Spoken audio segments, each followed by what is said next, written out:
Since my daughter's death, but also since we learned that it was an illegal immigrant that they've accused of murdering her, the Biden-Harris administration has not reached out to our family to offer condolences. When speaking about the border policy, they would rather look in the other direction, kind of like a little kid. You know, if I don't see you, you don't see me. People are living in fear, and just because you ignore it and don't acknowledge it doesn't mean that it's not true. Just powerful testimony from Patty Morin. That is the mother of Rachel Morin. You may remember her story. Rachel Morin brutally murdered by an illegal migrant, leaving behind 5 children, now growing up without their mother. Patty saying that the Biden administration has looked the other way when it comes to cracking down on border policies and keeping Americans safe. Alfonso Aguilar is the former chief of the U.S. Office of Citizenship and the director of the Hispanic Engagement for the American Principles Project. Jose Mallea is the CEO of the LIBRE initiative. Gentlemen, good morning. Good morning. Good morning. Jose, I want to start with you. Thanks for being here. What did you make of Patty Morin's testimony? Yeah, you know, that's very heartbreaking testimony. As an American, you look at that and you realize something is very wrong in this country. If you live in a community like so many Hispanics live in, right, across the country, where you have a lot of migrants coming in, they've been witnessing this kind of violence for a while now. Recently, Senator Rubio was speaking about this gang, for example, from Venezuela, this Tren de Aragua, that due to the lawlessness for years now, they've been able to establish a presence in some communities already, and now they're going into these other areas. And carrying out these acts of violence. And it's something very tragic, but it's indicative of the crisis that exists today at our border.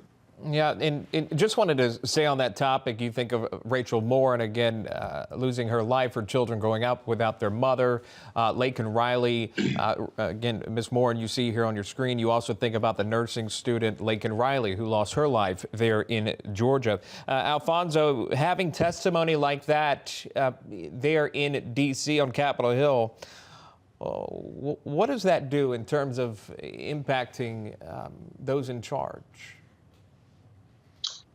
Well, apparently very little. You know, this is happening. This should have not happened to start with.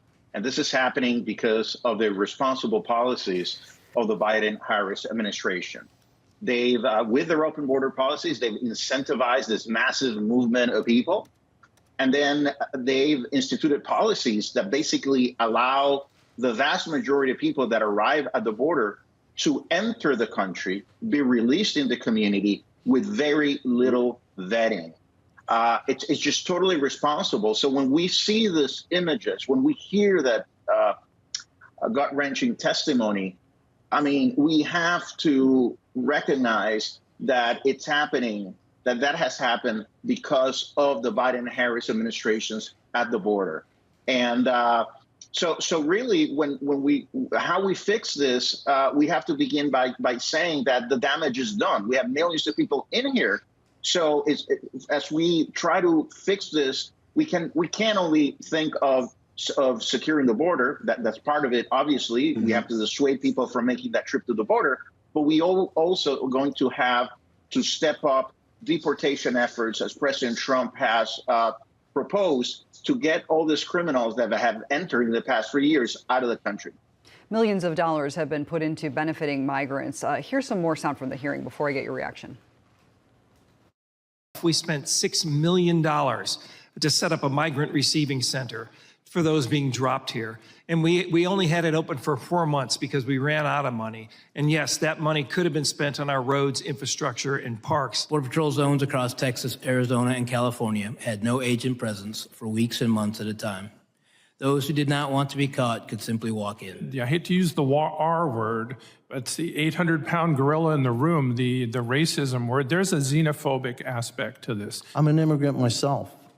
I love this country. Nobody proposes a wall on the Canadian border. 92% of the land borders in the world. Oh, so you're still saying that we are racist? You're doubling down on it, that we are racist. I love it. A little heated there. Jose, your thoughts on that? Yeah, well, first of all, Carlos Jimenez is someone that I admire and respect. He's a longtime friend. I was lucky to work for him many years ago, and he's done a great job as a congressman. But he's right. He's right to be indignant that someone will come into congressional committee and lecture someone like Carlos Jimenez, who is the example of what America provides to immigrants. This country is the only country in the world that provides the opportunities to people who come here, regardless of how much money they have, what their last name is. But if you follow the law and you come here the right way, one day a poor kid from Cuba can grow up to be a member of Congress and all the other things that he's accomplished. So yeah, I understand why Congressman Jimenez was upset about that exchange, being lectured by someone who's trying to promote policies that are frankly not going to solve the problem. What we need here are people who are really willing to be serious about this and offer solutions instead of accusatory things like calling the country racist or things of that nature that are counterproductive. And Alfonso, you know this better than anyone. You lived this yourself when you were trying to get legislation and reform passed many years ago, and I know you've been a tremendous advocate. So I'd love to even hear, not to ask him the question, but to hear what Alfonso has to say, because he knows this issue really well. Well, you read my mind. I was just going to have him weigh in. Well, thank you, Jose. Sadly, the circumstances have changed because the numbers that we're seeing today, we've never seen them before. I mean, these are unprecedented numbers. Since the government started recording the numbers of arrivals at the border, we've never seen numbers like this. So, you know, it is infuriating when you see Democrats and the administration not wanting to recognize a very simple fact that massive, unregulated migration leads to all sorts of havoc. It has a negative economic impact. It creates social confrontation in cities, towns, but it also allows for people with connections to criminal organizations, to terrorism, to easily come in the country. And when I think the American people recognize this, that's why it's one of the top issues for them in the election. And that's why the majority think Donald Trump will do a better job. But it's sad when you hear a Democrat say, well, if you say that massive immigration is bad and that we shouldn't allow all these people in, then you're a racist. I mean, it is ridiculous, and it's offensive to the majority of Americans because today, it's incredible. We talk about deportation. You know, 10 years ago, that was a bad word. Today, the majority of Americans believe in deportation because of what's happening right now. So until we have to resolve what's happening right now, so we then can look forward and see how we can fix our dysfunctional system. But first, we have to take control of the border and deport the millions of people that have arrived in the past years. Well, to your point, in terms of Democrats speaking about the border, Vice President Kamala Harris speaking yesterday saying we need to fix our broken immigration system. Watch this. And together, CHC, we must also reform our broken immigration system.